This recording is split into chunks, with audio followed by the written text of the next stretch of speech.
Hey everyone, it's Dr. Erica Person and welcome to another episode of the Flex Audiology Show. Today we are going to jump right in and talk about rechargeable batteries, kind of where they started, where they came from, and where they are today. So I'm super excited. When rechargeable batteries first hit the market, gosh, I'm guessing here probably 10, 15 years ago. Super excited and dealing with those little batteries, everybody that had arthritis or maybe some vision issues where you're like, this is going to be a game changer. Let's do it. And the reality was that if you made it 8 to 10 hours a day, you were super lucky. So there were a lot of patients that were having to put it back in the charger and then get through the day. So we initially were super excited, but then all of a sudden we started getting swamped with all of these complaints. The batteries aren't working. They're not lasting the entire day. It makes me think about really AirPods. So like I was on a meeting all day with AirPods and I only got like 3.5 hours. I'm not sure what version I have, but I was pretty bummed. I guess I wasn't expecting it. I'd never actually listened through them through that long. So I wanted them to last just a little bit longer. So the old batteries, hopefully you are not still in hearing aids that use them. They're called Z-Power, and it's almost impossible to find. I think you can maybe find them on eBay or Amazon, but it's really difficult if you have one of those. So if you do, this is your sign to upgrade, okay? So we all went back to batteries. We were pretty excited about it. I'm going to stay off the recharging bandwagon, and then they came around a second time. And so as you can imagine, the industry was pretty gun shy. Like we didn't jump right on there. And it took a little bit better, a little bit longer. Like I was a late adopter. They were probably back out for about a year or two before I jumped back in. And I just wanted to see, okay, what kind of problems are people having? And really things were better. They were lasting maybe a year, maybe a year and a half, but that felt manageable. The other really cool thing about it is that there were a couple manufacturers that allowed us to change the battery here in the office, and that was super key. Love that manufacturer. So even if you're a year and a half, that was fine. It would be like a 5-10 minute appointment and you'd be on your way. Other manufacturers have chose to make the device encased with the recharging battery.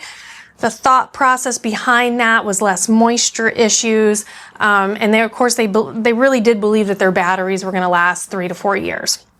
And so then came the batteries that were like, oh, we're almost there. We got super excited. We didn't have to change them every year and a half anymore.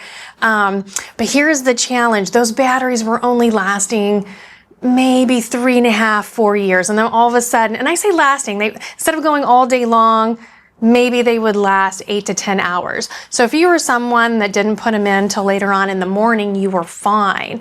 But if you were that person that gets up at 6 and you're going all day, and it could be 10 o'clock, and they'd start to maybe beep at you around 7 or 8, and you'd have to put them back in the charger for about 30 minutes. So then what was happening is the hearing aids themselves had a 3-year manufacturer warranty, which was great, but the rechargeable battery only lasted 4 years.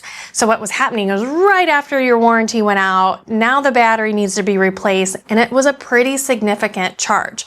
Now remember, when you could change them back in the office, the battery itself was probably only $50, maybe a $25 office visit charge. You were up and at them in about $100, both devices, maybe $150. Now it's out of warranty. So the manufacturers, when you send it in, they're going to charge you a repair warranty. So now we're talking $350 per device. Okay. So $700 to get your batteries fixed. And we were like, we just went from easy, simple solution, changing it in the office, to now we've got to charge people all of this money for a warranty that they don't really want, just to get their rechargeable battery fixed. So then what was happening, and it's probably still happening. So if you're one of our patients where we're like, before the end of the warranty comes, you need to come in and contact us. We're going to send your devices back to the manufacturer. We're going to get the batteries replaced while it's under warranty. And then we hope you get another 3 to 4 years. By that time, your devices will be 7 years old, 6 to 7 years old, and then you can make the decision. Do you want to invest another $700 in batteries, or do you want to put that money toward the purchase of a new device? And Obviously, manufacturers don't like this, right? Because they're not making any money off of it. They've got all these hearing aids with no issues coming in. Their staff is having to spend time to do that. As a provider, it really clogs up the office too. You know, you're having people come in where we're just doing the paperwork, we're tracking devices. We won't even get into how often UPS and FedEx loses hearing aids. And so that's always a potential risk. Plus the devices are literally being traveled through the postal system, which is atrocious. Okay. So some of these, if there wasn't something wrong with your microphone before, it might be now. So the manufacturers, to their credit, have really been working hard to get those lithium batteries working.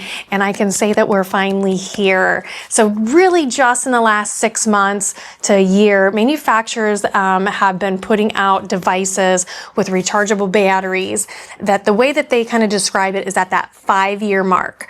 Your battery will go from 100% to maybe 80%.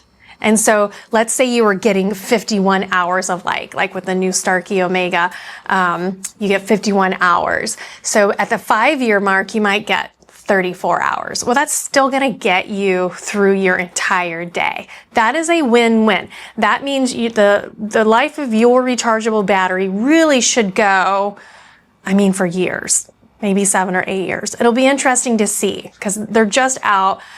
These are batteries that the manufacturers have been testing for years. So that's what they're telling us. This is a win-win. It's a win-win for the manufacturer, for the provider, but ultimately it's a win-win for you as the patient because you don't have to go without your hearing devices. You don't have to go using loaner hearing aids. You don't have to go without not having the best hearing possible.